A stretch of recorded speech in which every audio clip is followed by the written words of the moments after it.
Budget 2023 raised the tax collected at source or TCS rate for foreign remittances under the Liberalized Remittance Scheme or LRS from 5% to 20% for all transactions except medical and education. The new rate was supposed to kick in from July 2023. The policy change attracted criticism because of the sudden 15% jump and confusions regarding what payment methods are included in the 20% TCS. After multiple notifications which only added to the concerns, the Finance Ministry finally decided to collect the tax collected at source at 5% on transactions above 7 lakh rupees from October 1st. But this was one of the many policy changes that the present government has made and rolled back following criticism from the public and industry.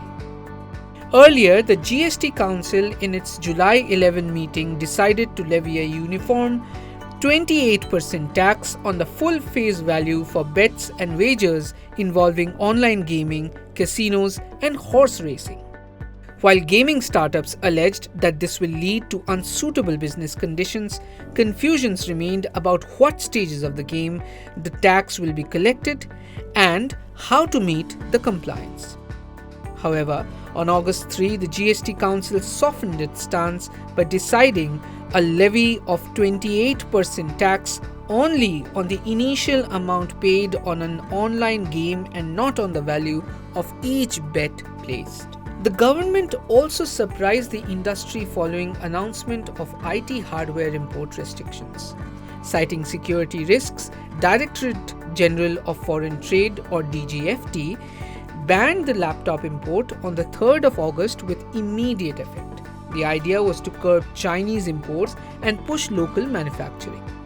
But a day later, the DGFT pushed the implementation to November 1. After customs officials stationed at ports of entry started holding up electronic shipments. Former economics professor of JNU, Arun Kumar, says sudden policy changes can lead to deterioration of the business environment. What is happening is we are going for ad hoc policy changes. It seems that the wider view within which policy has to be made, that is missing. And that's why we announce some policy, then we withdraw it or change it, and that causes a lot of confusion for the investors, that causes confusion for the manufacturers and the producers, which is not good for the economy because then the business environment deteriorates. And when the business environment deteriorates, then the investment suffers.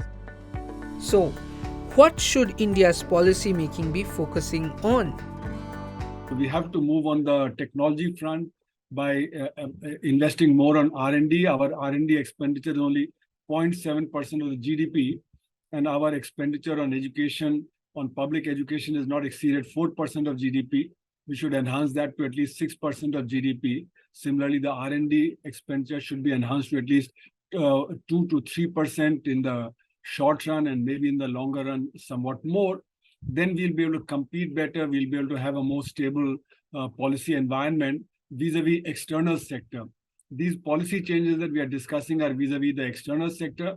In the internal economy also, we need to have more long-term policy goals, like for instance, employment generation for large number of people.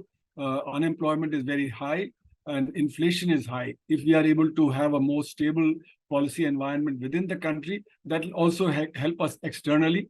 So employment generation should be the focus for policy making internally. Creating demand in the economy by giving more in the hands of the poorest segments, so that if the demand increases, then production increases, and that will make our industry, produce better and more.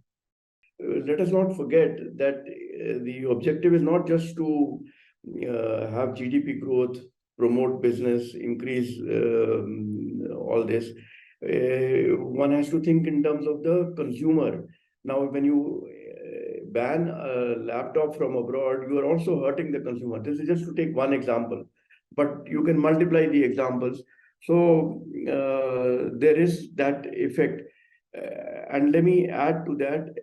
In fact, the larger objective is not GDP growth. The larger objective is welfare. And if we are talking about improvement in welfare, then you definitely need to take into account what is happening to the consumer, the middle class, and of course the poor and the vulnerable. Experts suggest that for effective policy making, defining national interest is necessary. Framing policy around national interest from a long-time perspective is essential for a favorable business environment. Also, when it comes to technology, the focus should be more on increasing the domestic technology manufacturing capabilities instead of blanket curbs on import. If you like this video, share it and subscribe to Business Standard. For more news, views and insights, log on to www.business-standard.com. Do also follow us on YouTube, Twitter, Facebook, Instagram, Telegram and LinkedIn. She's working her way to the corner office. Business Standard.